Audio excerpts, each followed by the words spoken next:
Opa, bom dia pessoal. Espero que esteja tudo bem com vocês. Eu sou o professor José Solon e, como o professor Leão havia explicado, hoje é a primeira aula que eu venho dar aula aqui no curso de vocês. Eu estou substituindo o professor Leão, que está com algumas atividades. E ele me deixou na incumbência de dar continuidade ao conteúdo de vocês. O nosso tema de hoje são integrais duplas e teorema de Fubini. Então a gente vai dar continuidade ao que ele já vinha trabalhando e relembrar algumas coisas do cálculo 1. Vocês lembram do cálculo 1? Tudo. Então vamos lá. Lá no cálculo 1, vocês aprenderam as noções de derivação e vocês aprenderam os conceitos da integração. Conseguem me dizer o que é uma integral? Cálculo de área. Isso, gostei da resposta aqui. Cálculo de área. E como a gente faz é justamente pela questão da partição do domínio. Considere que você tem essa função aqui. Mais uma dica, tá? Se eu estiver algo fazendo mal feito aqui, vocês dão uma dica aqui. É a primeira vez que eu escrevo em quadro de giz, tá bom? Suponha que você tem aqui o plano cartesiano e aqui você tem uma curva. Pessoal, qual é a curva? Uma curva genérica, tá? A gente vai considerar uma curva qualquer por enquanto. Suponha que você tem aqui o limite A e aqui o limite B. E aí, como o colega falou, a gente quer calcular essa área aqui. Eu quero saber qual a área compreendida entre o eixo x, as retas x igual a A, x igual a B e a nossa curva aqui, f de x. Como é que a gente faz esse processo? Que nem vocês aprenderam lá no cálculo 1. O processo natural é que, como essa curva não tem um formato bem definido, a gente não consegue fazer um cálculo direto da área dela. Ela não é um quadrado, ela não é um retângulo, ela não é um trapézio. Se ela fosse uma reta, a gente conseguiria, mas já que ela é uma curva qualquer, a gente não consegue. Então, a gente tem aquela ideia. E se eu dividir o meu domínio em intervalos menores? Eu dividi o meu intervalo em subintervalos. Professor, qual o tamanho desse intervalo? Vamos definir todos os padrão, ΔX. ΔX vai ser o tamanho do nosso intervalo. E qual é esse ΔX? ΔX vai ser igual ao tamanho do domínio, B menos A, dividido por N. Quem é N? N é o número de intervalos que eu quero. Se eu quero 2 intervalos, meu N é 2. Se eu quero 3 intervalos, e assim por diante. Quantos intervalos eu quiser, eu escolho meu N. Se fosse nesse caso aqui, é só visual, tá, pessoal? Aqui eu dividi em 6 pequenos intervalos, o meu N seria 6. E aí a gente vai dizer, então, que o nosso A passou a ser o nosso x0. O primeiro ponto em seguida dele é o nosso x1, x2, até o último. O último é o B, que vai ser o nosso xn. Então eu dividi o meu intervalo todo em pequenos subintervalos, que a gente pode dizer o intervalo que vai do xn menos 1 até xn. xi menos 1, xi. Esse é o intervalo genérico qualquer. Vamos dizer que esse aqui é o xi menos 1, xi. Nesse intervalo,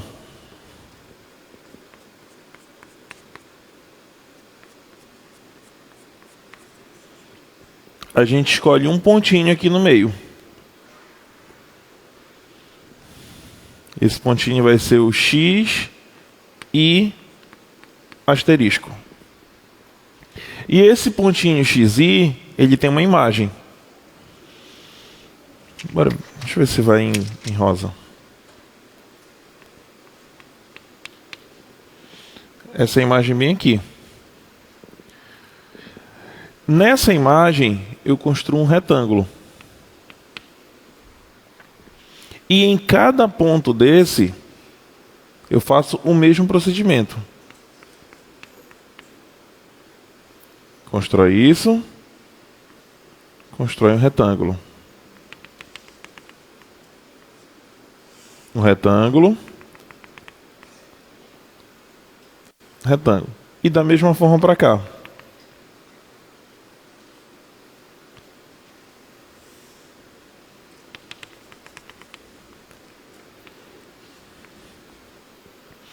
Observa que a minha curva agora, ela está sendo aproximada por uma sequência de retângulos. E eu posso aproximar a área dessa superfície, a área dessa curva, essa área limitada, como sendo a soma desses retângulos. Os retângulos vão do primeiro até o último. Então o retângulo vai de 1 até n. A base do meu retângulo é o ΔX, que eu já escolhi. E a altura dele é a função nesse ponto interno, xi asterisco. Lembrando, isso aqui é a área de um retângulo. Só que de um retângulo qualquer, porque eu escolhi I. E se eu aplico o somatório com o I que vai de 1 até n, eu tenho então a soma de todos os retângulos. Então, a área que eu estou buscando, ela é aproximada por essa função, por esse somatório. E o que acontece? Como é que eu faço essa aproximação se tornar um valor exato? Eu posso ir diminuindo essas partições. Só que lembrem, se aqui eu tenho 6 partes de tamanho ΔX, se eu diminuir o tamanho dela, eu vou ter mais partições. Ou seja, n, o número de partições, é que interfere no tamanho. Se o n cresce, o meu tamanho diminui.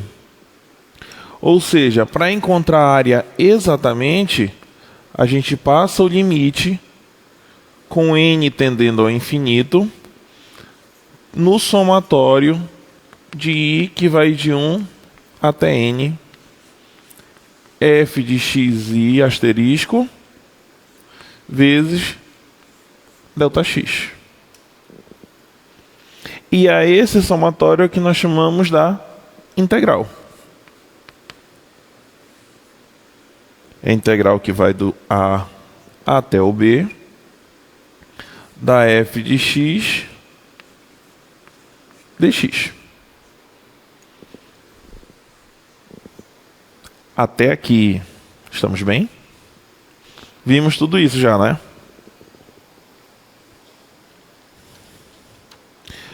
E eu pergunto a vocês, lembram? Isso é a integral. Só que a integral só existe se esse limite existe. Vocês lembram as condições para que esse limite exista?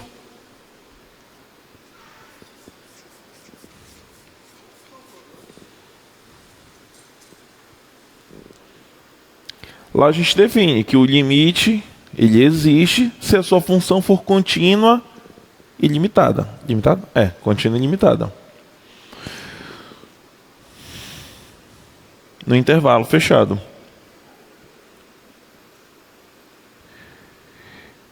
Então a gente vai começar a estender essa definição agora para 2 dimensões.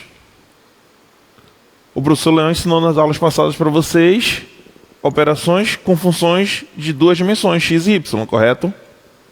derivada, noção de limite em funções bidimensionais. Então ele explicou o conceito do que é uma f de xy, como tudo se interfere sobre ela. O que nós vamos fazer agora é pegar esse tipo de função e trazer de volta para cá.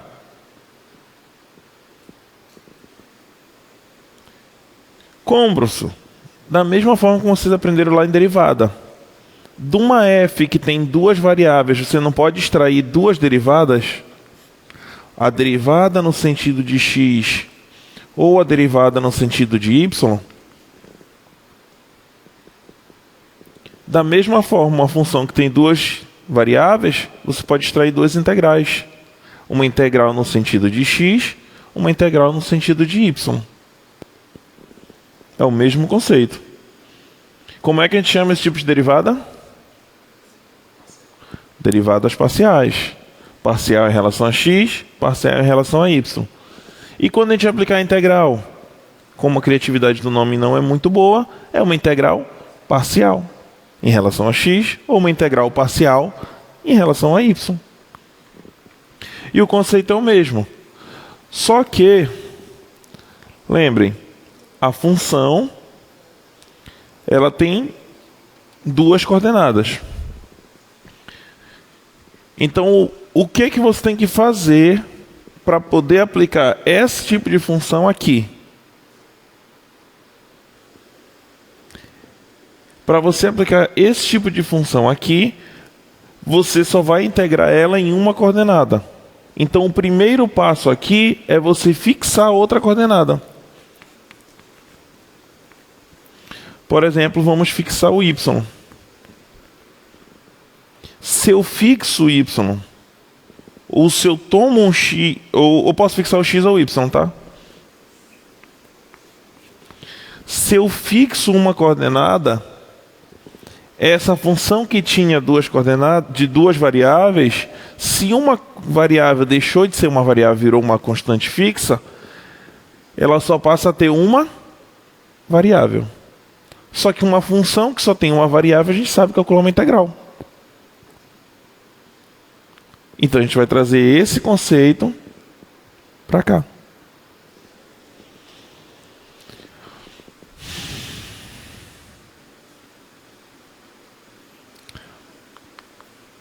Dada uma f de xy,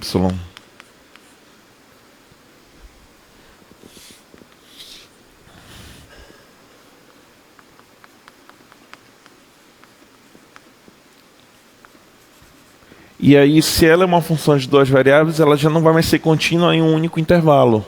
Ela vai ser contínua num que a gente chama de um retângulo, que é o cartesiano de AB, que são os limites da coordenada x, cartesiano, com CD,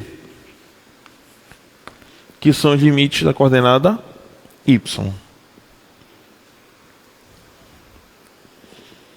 Deixa eu seguir meu passo a passo para ver se eu estou no caminho certo.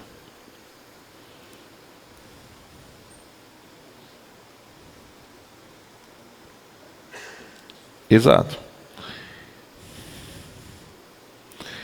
Então, o que a gente pode fazer? Vamos aqui, nesse caso, fixar o x. Fixar o y, perdão. Se você fixa o y, essa f de xy ela fica variando apenas em x. E se ela está variando apenas em x, a gente pode calcular a integral dela.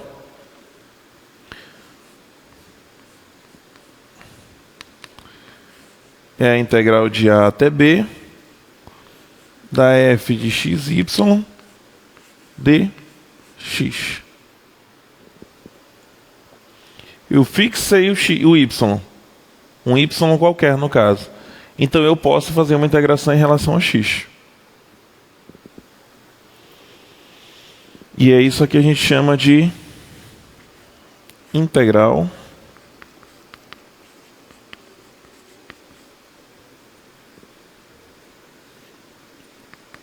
parcial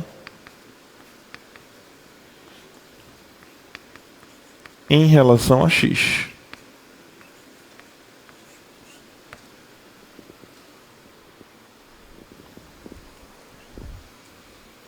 E eu pergunto a vocês: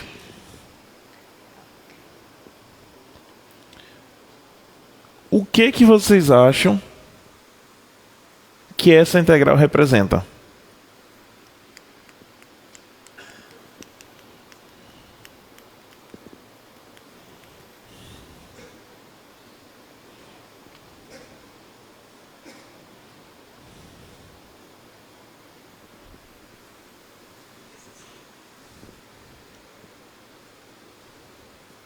Como?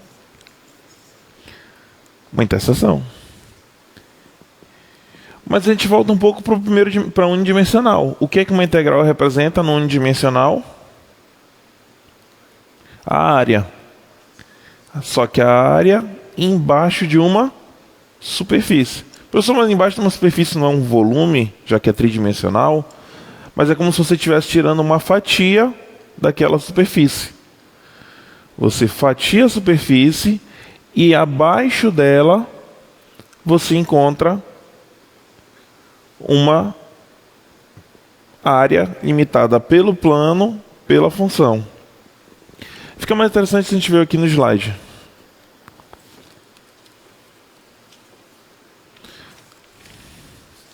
A gente começou aqui pelo item 1, que é o integral de função de duas variáveis. A gente depois não vai ter integrais iteradas, problema do volume e problema do valor médio.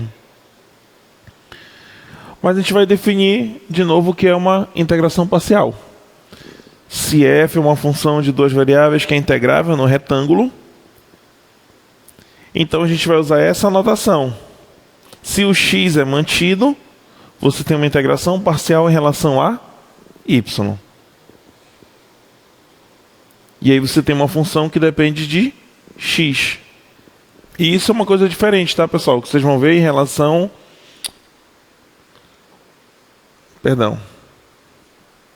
Se eu fixei o y eu integrei em relação a x, a minha resposta depende só de y. Perdão, aqui eu tinha colocado x. Esse é o detalhe. Se eu fixei o meu y... eu faço a integral em relação a x, a minha resposta deve depender só de y, que foi o valor que eu fixei. Isso é uma diferença da derivada, tá? A derivada, se você deriva parcialmente em relação a x, o resultado ainda pode ser derivável em relação a x.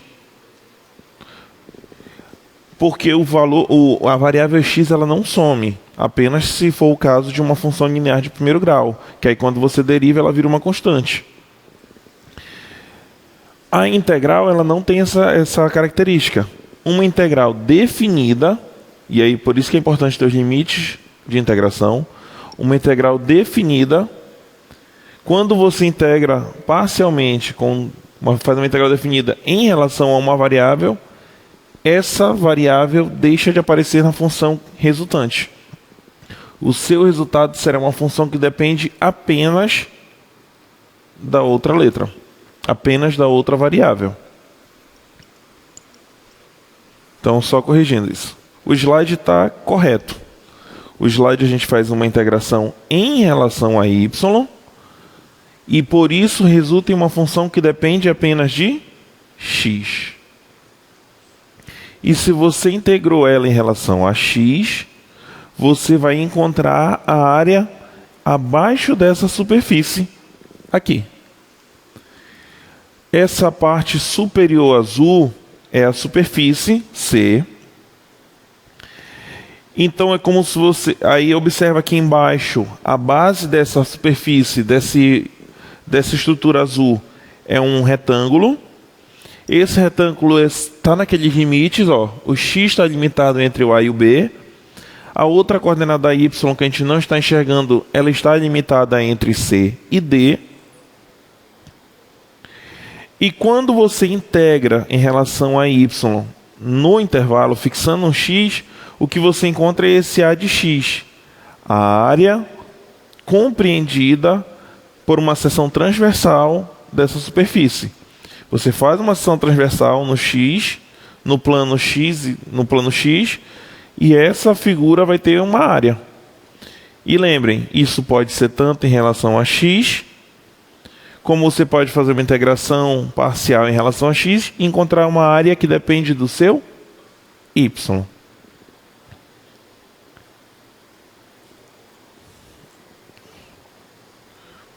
Você pode encontrar uma que depende do seu y. Então, basicamente, o que você tem que fazer é isso. É fixar. Se eu fixo y, eu encontro uma função que depende de y, é uma integral parcial em relação a x. Por outro lado,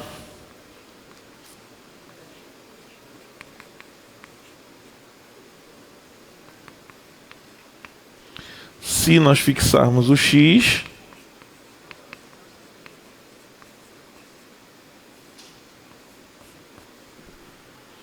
nós teremos uma função que vai depender apenas desse x. Então a minha integral agora dy, se eu estou integrando em relação a y, eu olho para o meu limite de integração de y, que vai de c a d.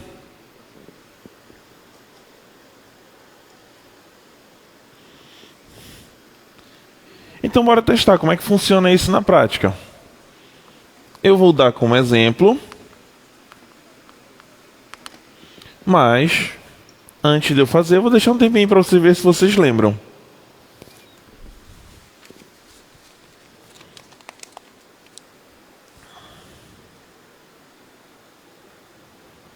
Eu tenho a função f de x e y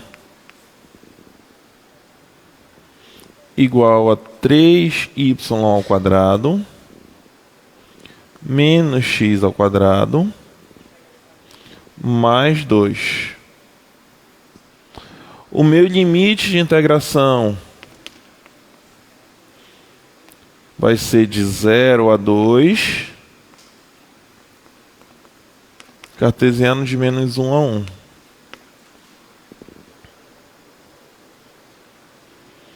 Então eu quero que vocês calculem a integral parcial de f de xy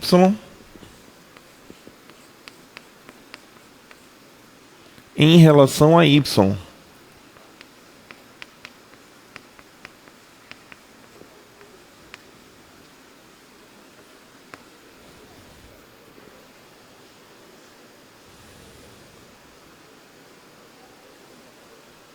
Isso.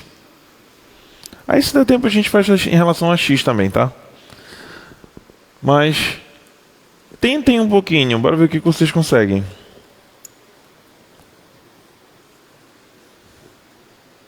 E aí, pessoal? Conseguiram? Professor, não sei para onde vai. Não se preocupem, é novo, é a primeira vez que vocês lidam com esse tipo de coisa.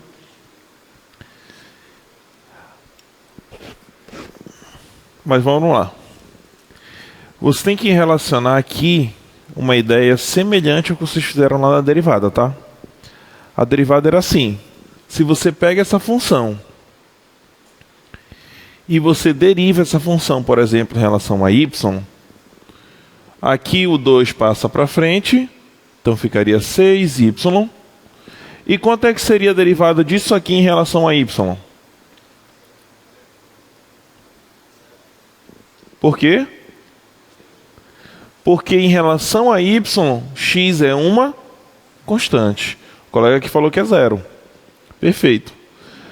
Seria 0 porque em relação a y, para a gente, ela é uma constante. Então, uma derivada em relação a y desse valor ou deste valor, para a gente tem o mesmo efeito. E da mesma forma, isso vai acontecer na integral. A integral disso em relação a y é a mesma ideia da integral deste em relação a y. Fica a integral. Mais uma coisa, primeira pergunta. Quais são os meus limites de integração? É 0,2?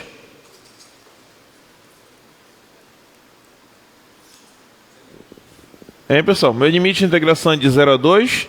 Sim ou não?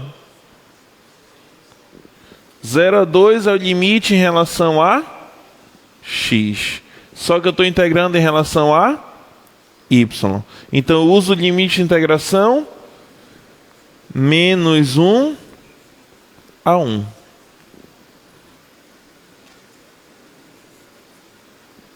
Esse é meu limite de integração. Depois eu coloco a minha função 3y ao quadrado menos x ao quadrado mais 2. Estou integrando em relação a y, dy. E aí vamos lá. Essa é uma integração que a gente sabe fazer, né? Como é que a gente faz? Se eu estou integrando em relação a y, aquela mesma regrinha. Você repete, você soma 1 no expoente, então 2 mais 1 é 3, e o mesmo valor que você colocou aqui em cima, você coloca ele no denominador. A vantagem daqui é que já vai simplificar aqui, ó. Eu vou dar um espaço que eu vou direto para o 2, depois eu volto para o x, tá? Oi? Não entendi.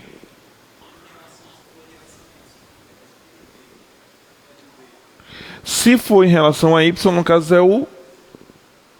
Isso, é o b. Em relação a x, perdão. Eu estou integrando em relação a y. Se eu estou integrando em relação a y, a minha resposta vai depender só de x. Ela vai ser uma função do tipo ax. Isso, dy. dy. Vou integrar o 2 em relação a y. Quem é o 2 integrado em relação a y? Já que 2 é uma constante, 2y.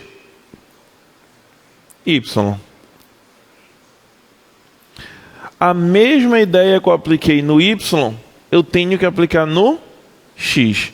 Porque para a gente, nessa integração, x é um valor constante. Então, menos x quadrado, y.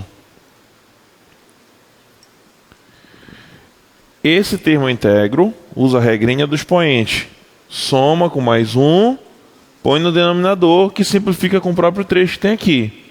O 2 é uma constante, então você só adiciona a variável. Só que o menos x quadrado, nesse caso, também é uma constante, porque a gente está integrando em relação a y. Então, menos x quadrado, y. Aplicado nos limites de integração, de menos 1 a 1. E aí você vai fazer a substituição desses valores. A gente aplica no limite superior, 1 elevado a 3, menos x quadrado vezes 1, mais 2 vezes 1, menos o limite inferior. Menos 1 elevado à terceira, menos x quadrado vezes o menos 1, mais 2 vezes o menos 1. 1 à terceira, 1. 1 vezes x quadrado, e 2 vezes 1, 2. E aqui é só aquela clássica tensãozinha no jogo de sinal. Base negativa com expoente ímpar, o resultado também é negativo. Só que negativo com o menos daqui de fora, positivo. Mais 1. Menos com menos mais, com menos menos. X quadrado. Menos com menos mais. 2. Então a resposta fica 1, 3, 4, 6 menos 2x ao quadrado. Professor, é isso mesmo? É. Lembra que a gente acabou de explicar para vocês que a resposta seria uma função que depende de x.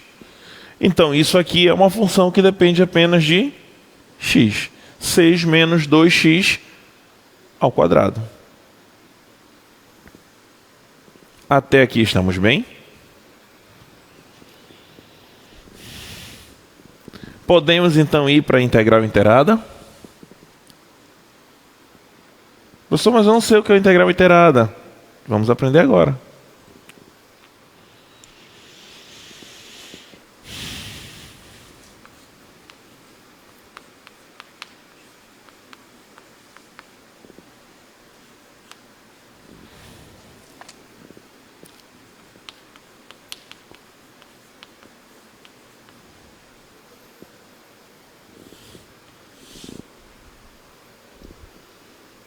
Vamos lá.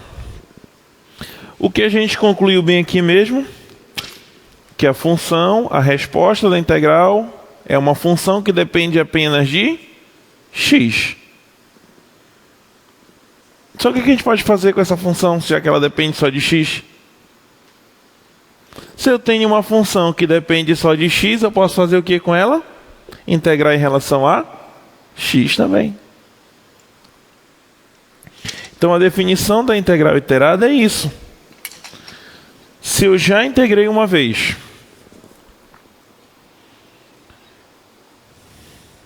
se eu tenho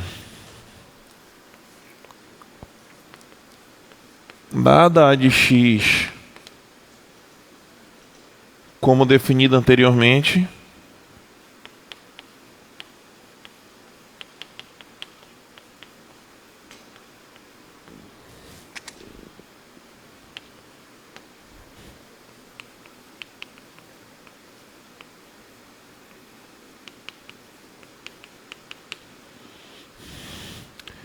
esta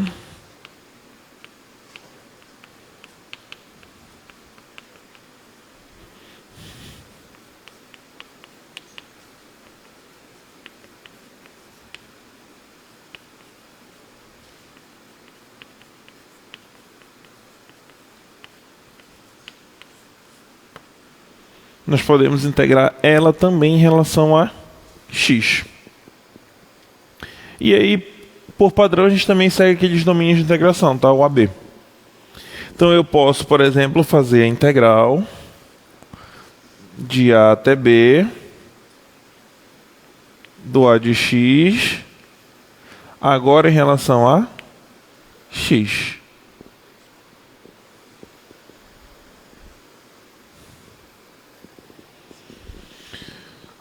Se eu substituir quem é a minha A de x como eu defini lá, vai ficar a integral de A até B. Aqui dentro, no argumento, a integral de C até D, da f de xy, dy, aqui dentro em relação a y, aqui fora em relação a x. E isso aqui é o que a gente chama de integral iterada.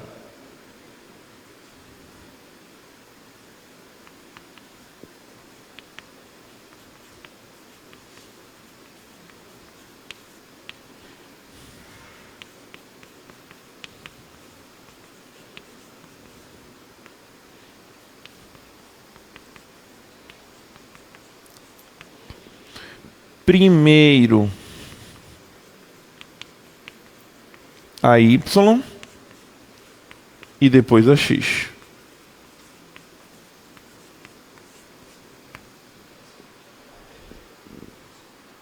Professor, se eu pegar um livro, vai estar com essa anotação? Não. O livro não costuma colocar o colchete. Ele coloca a anotação mais bonitinha assim, ó. Integral de A até B. Integral de C até D. Da f de xy, dy, dx. Vou fazer uma mudançazinha aqui só para uma questão de cor, que fica mais didaticamente intuitivo. Essa integral aqui eu vou colocar em rosa.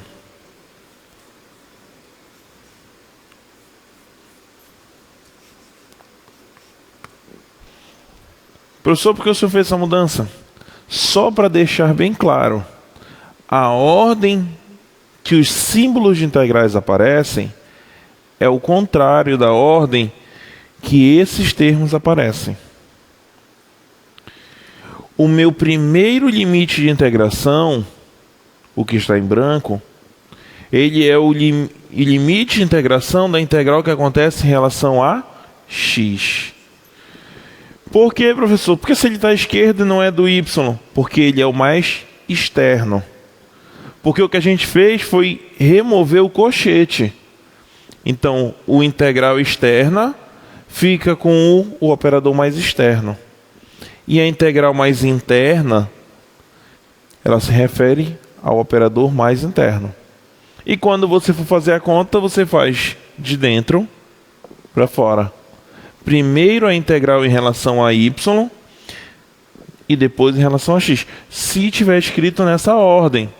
Se estiver escrito em uma ordem contrária, que também pode acontecer, nós também podemos ter a integral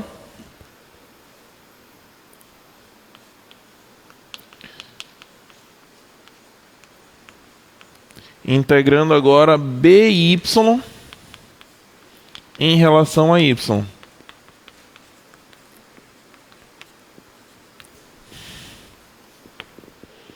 Vai ser a integral de c até d da by dy.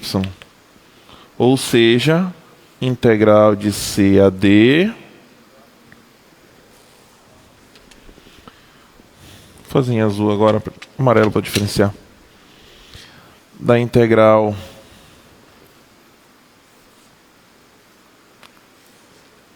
de a a b da f de xy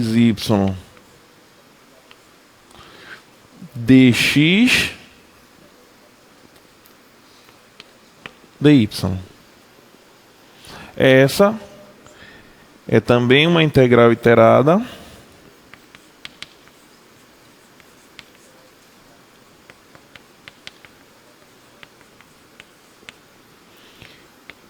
primeiro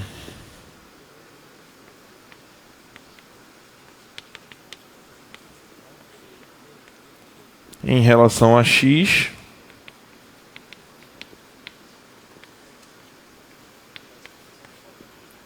e depois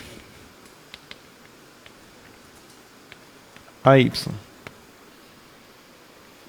E de antemão eu já indico para vocês a resposta. Agora sim, é um número.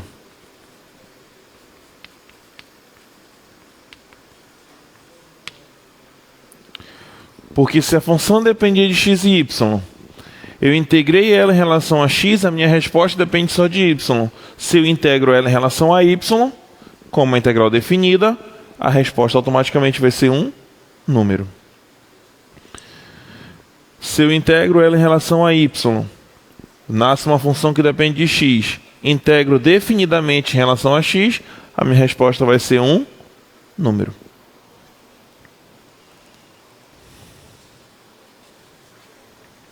Então vamos praticar. Vamos acompanhar aqui no slide rapidinho. Aí ele vai só repetir. Se temos a função a, depende de x, integra de novo, se torna aquela. Função iterada. A integral iterada. E aí nós temos dois exercícios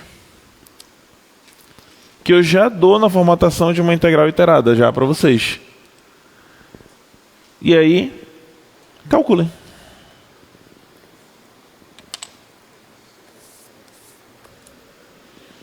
Vamos lá. Eu vou fazer a letra A e depois eu dou mais um tempinho para vocês fazerem a B. Primeira pergunta. Se aqui está dx dy, quem são os limites de integração em relação a x?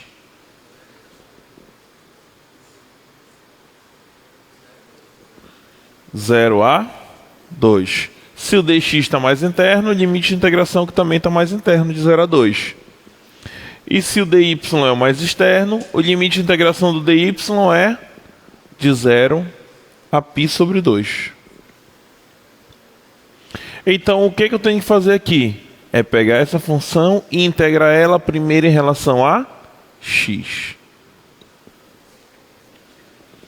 Ou seja, essa parte externa aqui, a integral de 0 a π sobre 2, ela permanece. Então eu vou aplicar a integração aqui dentro. Quem é a integral de x? X quadrado sobre 2. No intervalo de 0 a 2. Professor, e por que o cosseno? Porque o cosseno só depende de y. Se o cosseno depende de y, e quando a gente está integrando o primeiro em relação a x, y para a gente é fixo. Se y é fixo, cosseno de y também é fixo. Então isso aqui é como se fosse k, uma constante.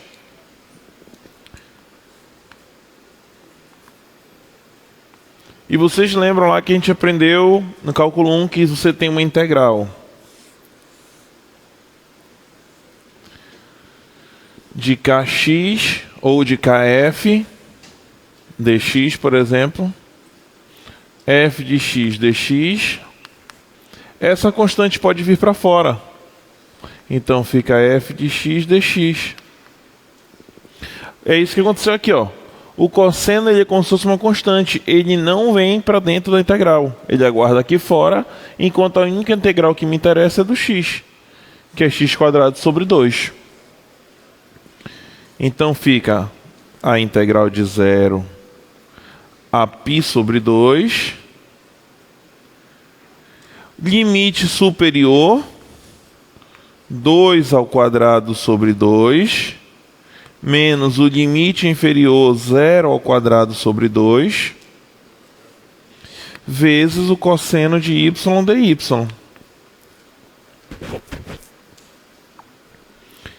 Que fica igual a integral de 0 até π sobre 2, 2 ao quadrado 4 por 2, 2. O 0 é 0. Cosseno y dy. Na nomenclatura que a gente está usando, isto aqui é a integral da minha f em relação a x. Isso aqui é a minha b, y. É o resultado da minha primeira integração em relação só a x. Ela depende só de y. Então agora eu posso integrar ela em relação a y. Como a mesma coisa acontece aqui, ó, eu posso trazer o 2 para fora e aplicar apenas a integral do cosseno. E a integral do cosseno é seno. Seno y no intervalo de 0 a π sobre 2.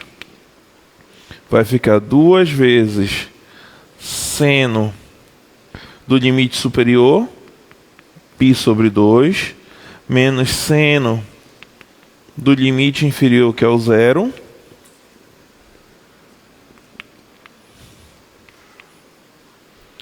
seno de π sobre 2, π sobre 2 é radiano, ou 90 em graus, seno de 90 é 1. E seno de 0, 0. Então a resposta é 2. Fiz a primeira, encontrei a minha BY. Se você não quiser ficar repetindo toda essa simbologia, tudo bem. Chama essa integral para cá para fora de BY, faz o cálculo dela, depois substitui e calcula a segunda. O importante é encontrar a resposta, tá? E a resposta é 2. Mais 5 minutinhos para vocês fazerem a B.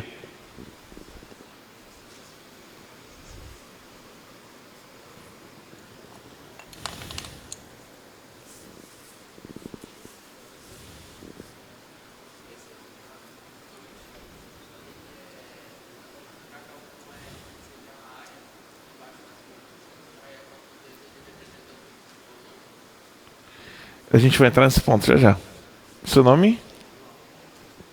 João, qual curso? Elétrica. O nosso colega João aqui da Engenharia Elétrica ele fez uma pergunta muito interessante. Uma integral do cálculo 1 significa uma área. E essas duas integrais do cálculo 2 representam o quê? É a próxima etapa que a gente vai explicar agora, que a gente vai explicar depois do teorema de Fubini, que é o problema do volume. É entender geometricamente o que isso está representando, tá? Mas de antemão a gente já indica, vai ser no sentido do volume mesmo. Unidimensional é a área, bidimensional ele vai no sentido do volume. E a gente vai explicar o porquê depois. E justificar porque esse vale exatamente o volume.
E aí, pessoal?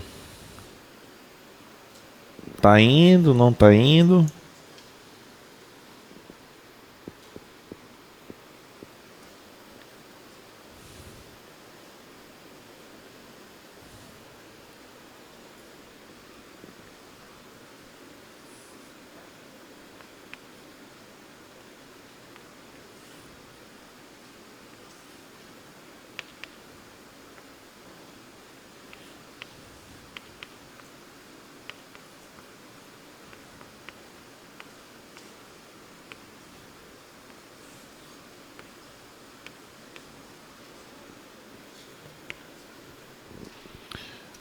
O que eu acabei de falar aqui para vocês em relação ao BY. Se você não quiser ficar repetindo essa notação toda vez, eu posso pegar essa integral que está aqui dentro, puxar ela para fora, calcular ela sozinha, depois trazer de volta e substituir aqui onde seria o meu BY e fazer a conta?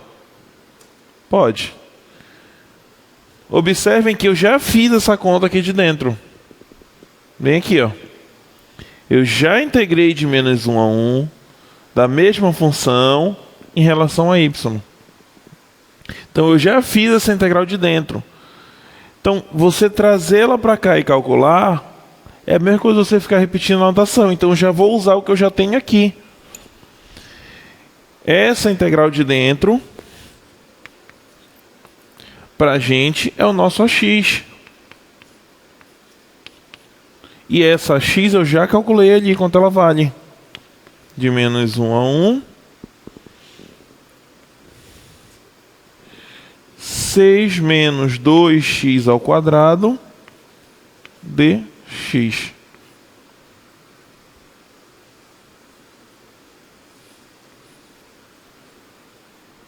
Então eu já vou usar o resultado que eu já encontrei ali, ó, em amarelo. Eu já vou prosseguir para cá. Eu já fiz o cálculo da integral de dentro. Então agora é mais fácil, porque agora eu só preciso fazer o cálculo da integral de x. 6 para a gente em relação a x é uma constante. Então vai ficar 6x menos 2 Lembra, integral de x ao quadrado, repete a variável, soma 1 no expoente que fica 3, e o mesmo número que eu coloco aqui eu tenho que colocar no denominador, aplicado nos limites de integração de menos 1 a 1. Aplicando no limite superior, 6 vezes 1, menos 2 vezes 1 a terceira sobre 3, menos 6 vezes o menos 1, menos 2 vezes menos 1 a terceira sobre 3. Vai ficar 6. 1 a terceira, 1 vezes 2, 2 terços. Menos com menos é mais 6. Menos a terceira fica menos, com menos mais, com menos menos. 2 a terceira. Se eu somar os inteiros fica 12. Menos 4 terços. Multiplica e subtrai. 36 menos 4. 32 terços. Mesmo resultado de vocês? E aí vem um resultado muito forte e importante dessa teoria.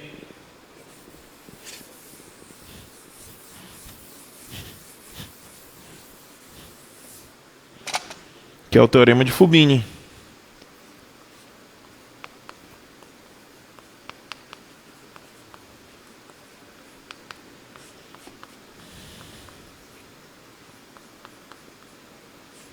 Ou pelo menos a gente vai só enunciar por enquanto parte dele. A gente não vai colocar ele completo, tá? A gente vai colocar completo mais no fim da aula. Por enquanto a gente vai só enunciar parte do teorema de Fubini.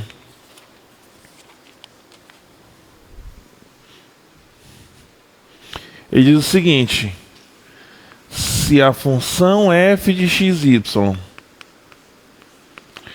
é contínua no retângulo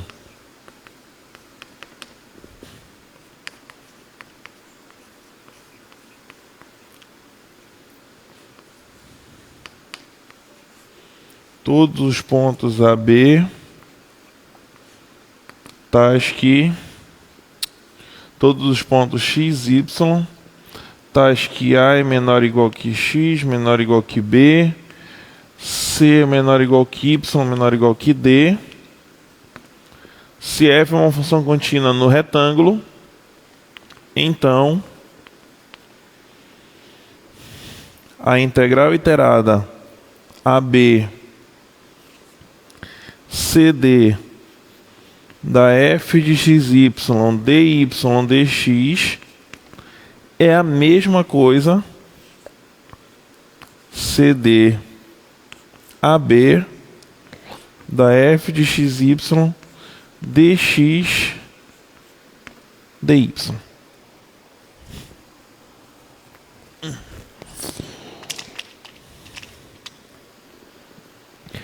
O teorema de Fubini, na sua versão parcial, tá? Para a gente falar, falta mais uma parte do enunciado dele. Diz que as integrais inteiradas de uma função contínua no retângulo, não importa a ordem de integração, o resultado vai ser o mesmo. Se eu integrar primeiro em relação a y, depois a x, ou primeiro a x, depois a y, claro, observando os limites, tá? Se eu inverter aqui o x e y, como os limites de integração em relação a x e em relação a y são os mesmos, eu não tenho problema.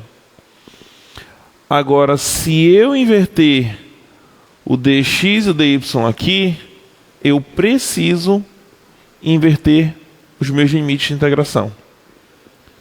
Lembrem, o 0, 2 ele é do x.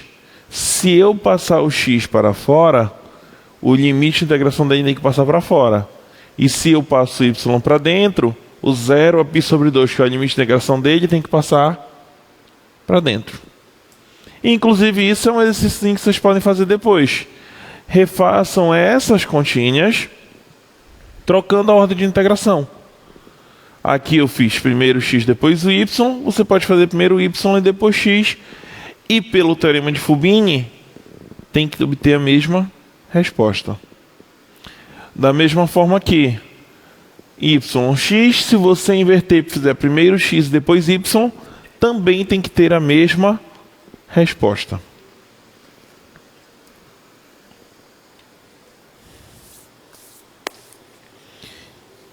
E aí a gente segue para o próximo tópico da aula de hoje, que é a questão do problema do volume. Ah, tá. Só aqui no slide que ele fala que a prévia do teorema de Fubini, que está enunciado da mesma forma, tá?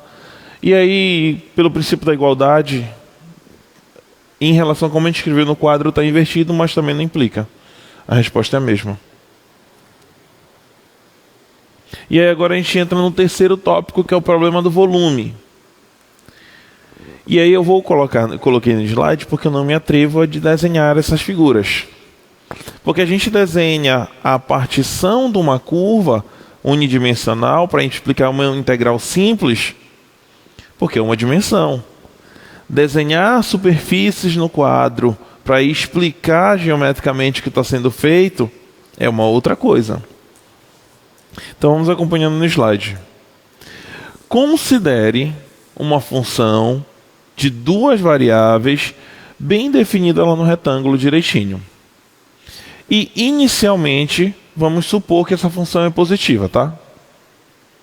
Se o seu objetivo é calcular o sólido que está entre a região da figura, a região que é o domínio dessa função, e o gráfico dessa função, o seu objetivo é calcular o volume dessa região que está entre esse retângulo amarelo e essa superfície em azul, limitado pelas paredes como se fossem as retas, os planos y igual a d, y igual a c, x igual a a, x igual a b. Cada uma dessas essas superfícies aqui está representando o limite. Então você quer calcular este sólido aqui. O que nós vamos fazer? É seguir a mesma ideia do modelo unidimensional. Nós vamos pegar o nosso domínio, que lá era um intervalo, aqui é um retângulo, e particionar esse retângulo em subretângulos. E aí essa partição ela pode ser feita em quantidades diferentes. Ela pode ser feita em uma quantidade n no sentido de x e m no sentido de y. Então, em cada direção você tem uma partição do domínio. E é aquele mesmo princípio. Se você particiona o domínio, então o domínio, que era um retângulo, se torna essa figura composta por todos esses pequenos retângulos. Esses pequenos retângulos você também escolhe um pontinho em cada um. E desse pontinho você toma a imagem desse ponto. Se lá na geometria plana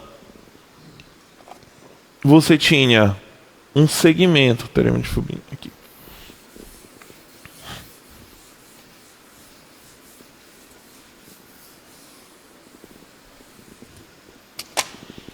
Quando você tomava o domínio, você construía um retângulo. Isso aqui com duas dimensões.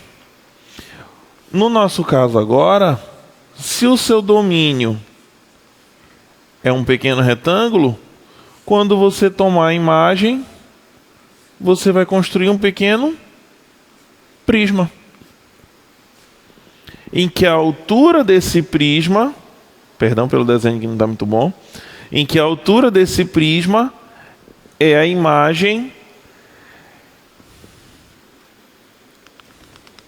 do nosso pontinho aqui dentro,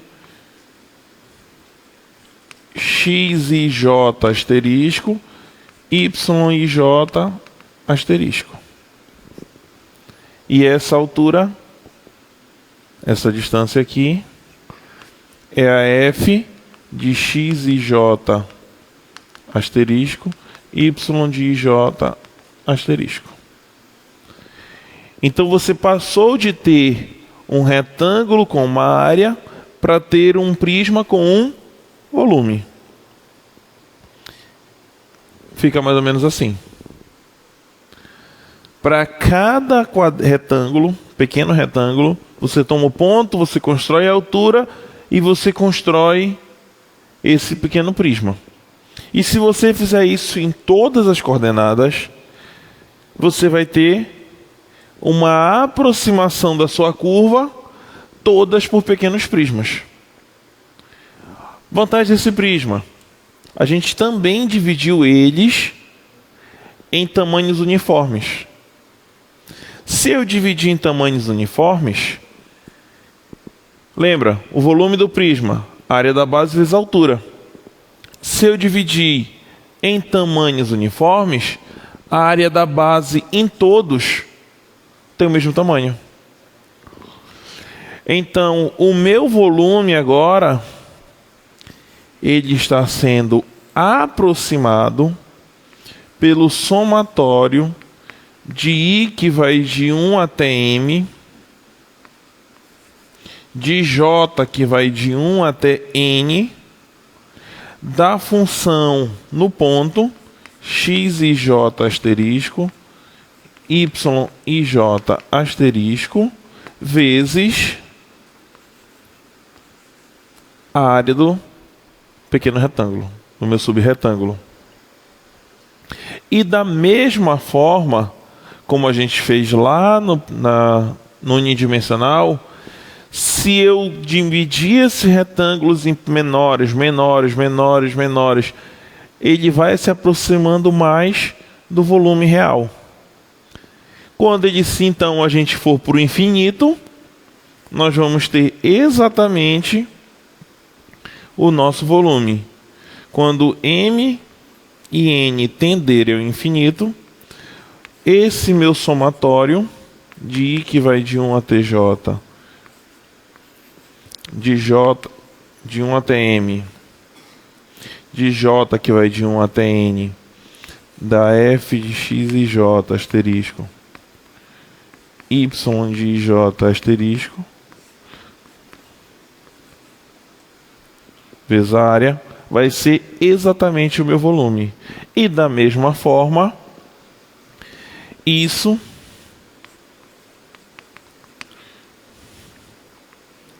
é chamado integral dupla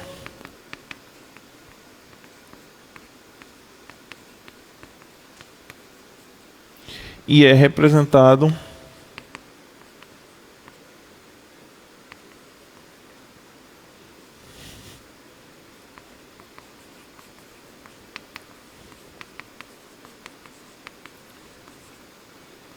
por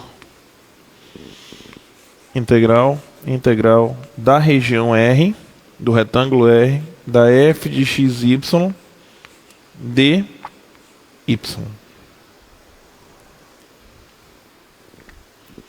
O limite do somatório é essa integral dupla. É isso que representa a integral dupla. Só que se vocês pensarem bem, aí, vamos acompanhar no slide. Aí a gente está somando a área dos prismas. Quando a gente explicou a integração por parte, a gente calculou a área de uma fatia. E se eu juntar todas as fatias, eu volto a ter o mesmo sólido. Então, por isso que a pergunta do nosso colega era boa. A integral iterada, a primeira eu estou calculando a área da fatia. Se eu faço a segunda, eu estou somando todas as fatias da figura. Quando eu somo todas as fatias, eu também encontro o volume. Só que o volume também é o limite desse somatório. Se o volume é o limite desse somatório, significa que este somatório, representado por este símbolo, vale o mesmo que aquele cálculo. Então, essa é a versão final do teorema de Fubini.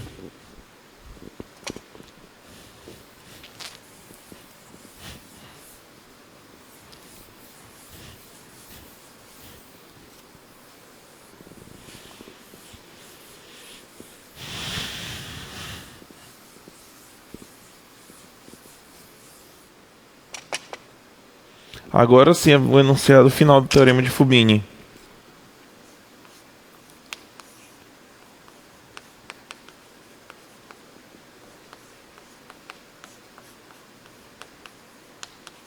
A gente pode dizer que agora sim está completo.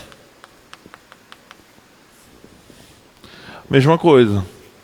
O enunciado começa com se f de xy é contínua. E aí eu vou até simplificar a notação. AB cartesiano CD. Então,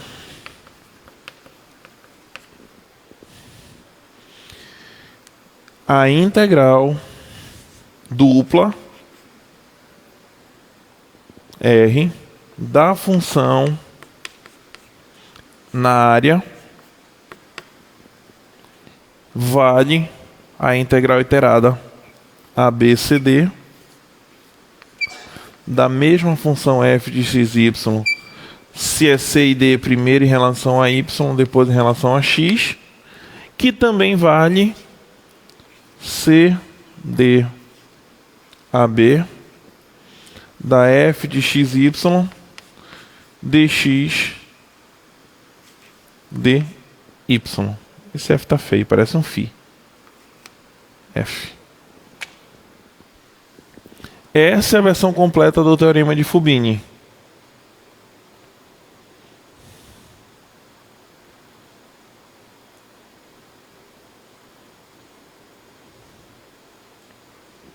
Que é esse aqui que está no slide. Se f é contínua, então ela é integrável. E a integral dupla vale o mesmo que a integral iterada. E a integral iterada vale os mesmos, mesmo em ordem trocada. Então, quando você se depara com um exercício como esse, calcule o volume do sólido. Slide. Calcule o volume do sólido limitado por essas funções. Ele está pedindo a integral dupla, que é o volume. E como é que você vai calcular isso? Usando a integral iterada. Vamos dar 5 minutinhos para esse. São 30, tenho 20. 5 para cada exercício e depois eu termino com o teorema do valor médio.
E aí, pessoal, até agora alguma dúvida? Estão acompanhando?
Então vamos lá. Primeiro passo, a gente tem que definir o limite de integração.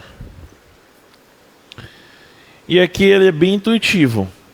Eu estou pegando só o corte do plano. Ele está fazendo com x igual a menos 1. X igual a 1.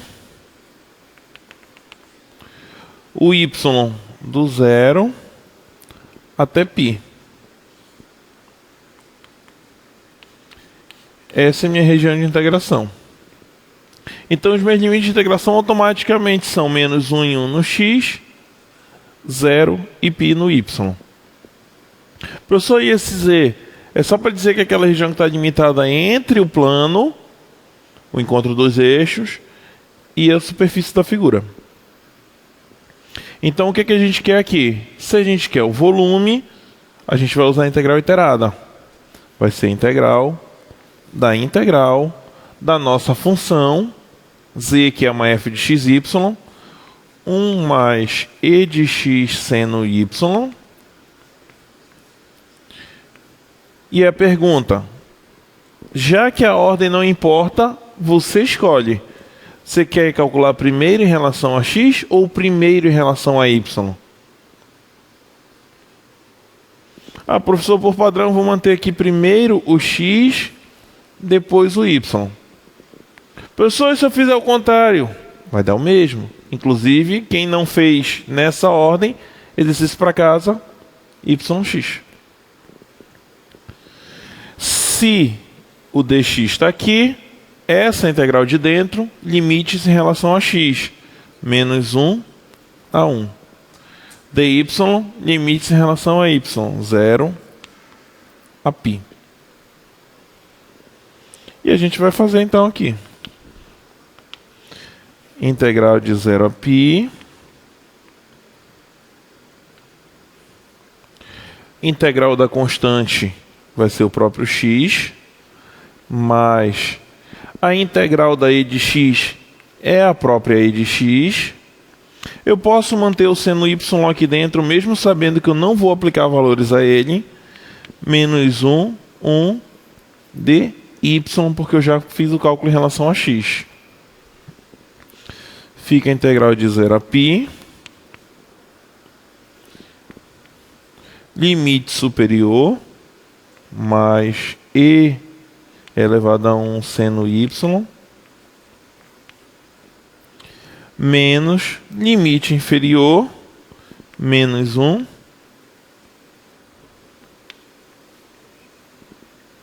mais... Vou apagar aqui para aumentar o espaço.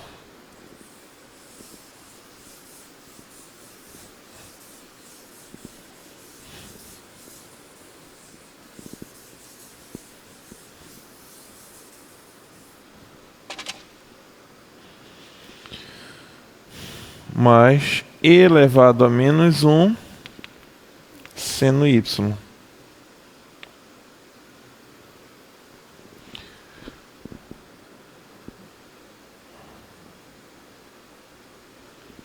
dy.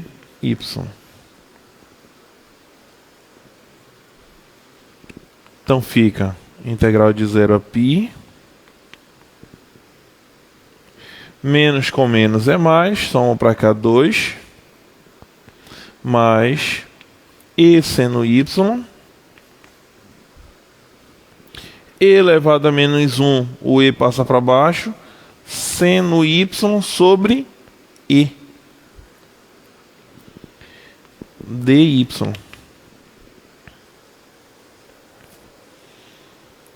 Integrando em relação a y agora, vai ficar 2y. O e é uma constante, eu vou olhar apenas para a integral do seno de y. Só que seno de y, a integral é menos cosseno y. Então, menos e cosseno y. Aqui também, menos cosseno y sobre e. Tudo isso aplicado no intervalo de 0 a π. Aplicando o limite superior, fica 2π menos e seno π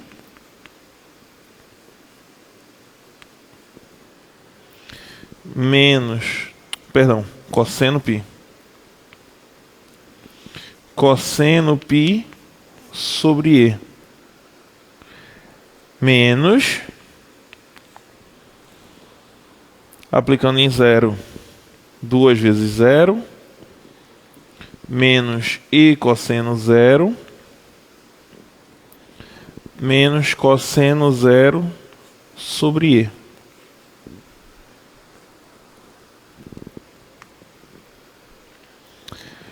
Esse termo zero, sobra só o 2π.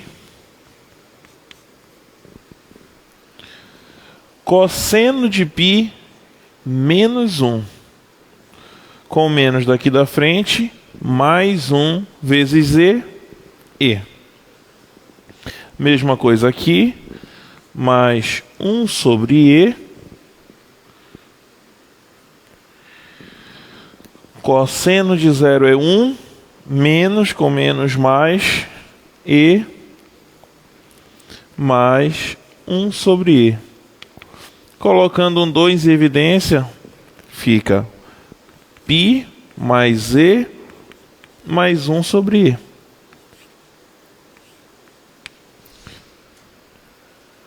Professor, você não disse que a resposta é um número? Isso é um número. Muito bonito.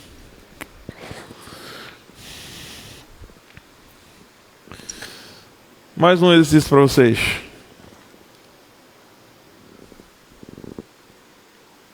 Calcule o volume do sólido que se encontra abaixo da função e acima dos retângulos 1, 2, 0, 1.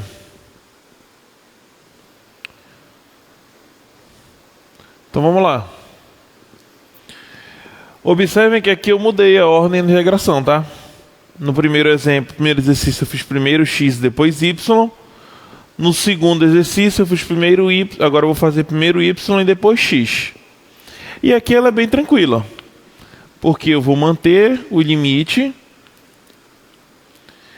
A integral de y terceira, como a gente lembra lá, fica y, soma 1 no expoente e o mesmo número eu coloco embaixo, só que já tem x quadrado permanece aqui. Aplicado nos limites de 0 a 1 dx. Vai ficar de 1 a 2. Y a quarta no limite 1 é 1, no limite 0 é 0. Então vai ficar 1 sobre 4x ao quadrado dx. E agora eu faço a integração em relação a x.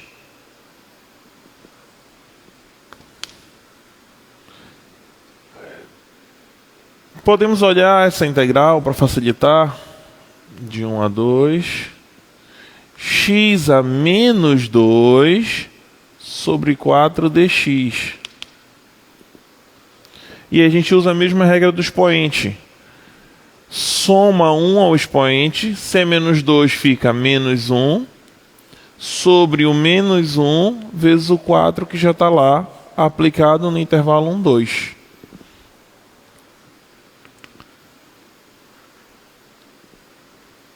Rearrumando, fica menos 1 sobre 4x no intervalo 1, 2.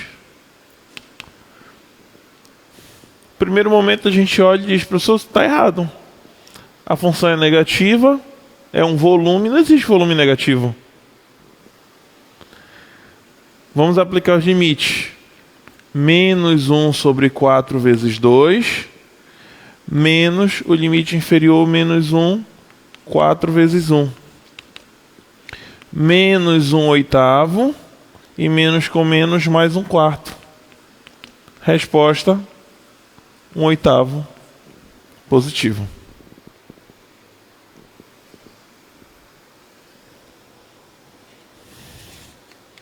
E só para explicar rapidinho qual é uma aplicação dessa função, desse conceito, a gente joga aqui no slide rapidinho o que é o valor médio da função.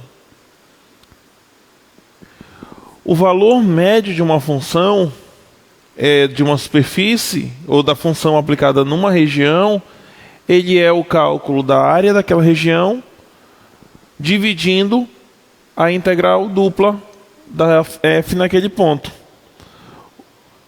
Ou seja, se você passar multiplicando, você tem essa estrutura. Mas qual é a grande aplicabilidade dessa questão do valor médio da função? Se você tem uma área completamente desnivelada, mas que você consegue visualizar ou calcular matematicamente mesmo, se em um momento você nivelar aquela região,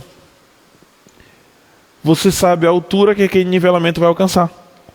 Se você pegar essa região da montanha e você conseguisse nivelar ela de alguma forma, ela ficaria toda uma superfície plana nessa altura do prisma azul. Então essa é uma das grandes aplicações que a gente tem para encontrar o valor médio da função. E aí, se vocês quiserem tentar, vai estar no canal vai estar no vídeo do YouTube, façam esse exercício 4, que é calcular o valor médio da função x² y no retângulo de vértices menos 1, 0, menos 1, 5, 1, 5 e 1, 0. Você define o limite de integração e você calcula a integral integrada. Obrigadão. Vamos encerrar por hoje.